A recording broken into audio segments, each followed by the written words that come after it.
நெல்லையில் திறனாய்வு திருவிழா ஒரே மேடையில் 10 நூல்கள் திறனாய்வு செய்யப்பட்டது. நெல்லை நகரம் லிட்டில் ஃப்ளவர் மெட்ரிக் மாடல் பள்ளி கலையரங்கில் கலைப்பதிப்பகத்தின் சார்பில் திறனாய்வு திருவிழா நடைபெற்றது. தொடக்க நிகழ்விற்கு பள்ளி தாளாளர் அன்டோ ஜோ செல்வகுமார் தலைமை தாங்கினார். பொருணை இலக்கிய வட்ட புரவலர் தளவாய் நாதன் முன்னிலை வகித்தார். கவிஞர் பாப்பாக்குடி செல்வமணி அனைவரையும் வரவேற்று பேசினார். சாகித்ய அகாடமி விருது பெற்ற எழுத்தாளர் வண்ணதாசன் தொடக்க உரையாற்றினார். 10 நூல்கள் எடுத்துக்கொள்ளப்பட்டு தொடர்ந்து 10 அமர்வுகளாக நடத்தப்பட்டு திறனாய்வு நடைபெற்றது.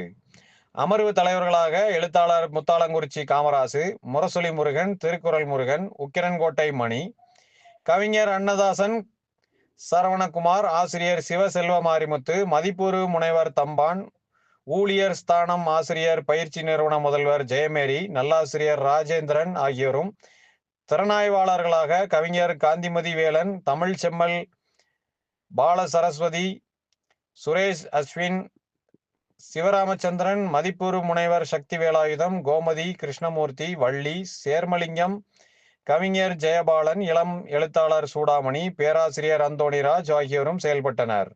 மாலையில் நடைபெற்ற நிறைவு விழாவிற்கு கவிஞர் கணபதி சுப்பிரமணியன் தலைமை தாங்கினார்.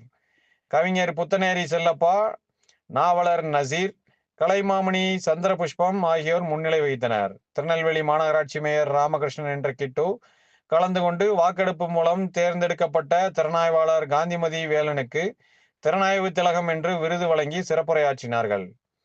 தமிழ் வளர்ச்சி பண்பாடு மையம் செயற்குழு உறுப்பினர் கவிஞர் புன்னை செழியன் நன்றி கூறினார். நிகழ்ச்சிகளை கவிஞர் பிரபு தொகுத்து வழங்கினார்.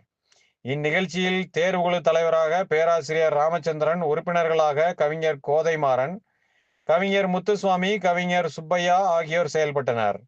நூலாசிரியர்கள் கௌரி பாஸ்கரன், கணேச பாண்டியன் சொக்கலிங்கம், பிரியா பிரபு, தமிழ் செம்மல் பாமணி, சந்திரபிரபு, கண்ணன், புலமு கவிஞர் மூர்த்தி, அகத்தியர்பட்டி லக்ஷ்மணன், கவிஞர் சேதுபாலா, முனைவர் ஹரிகரன், கவிஞர் கமலலியோனா மற்றும் தமிழ் ஆர்வலர்கள், கவிஞர்கள், எழுத்தாளர்கள், சிந்தனையாளர்கள், பொதுமக்கள் என பெருந்திரளாக கலந்து கொண்டனர்.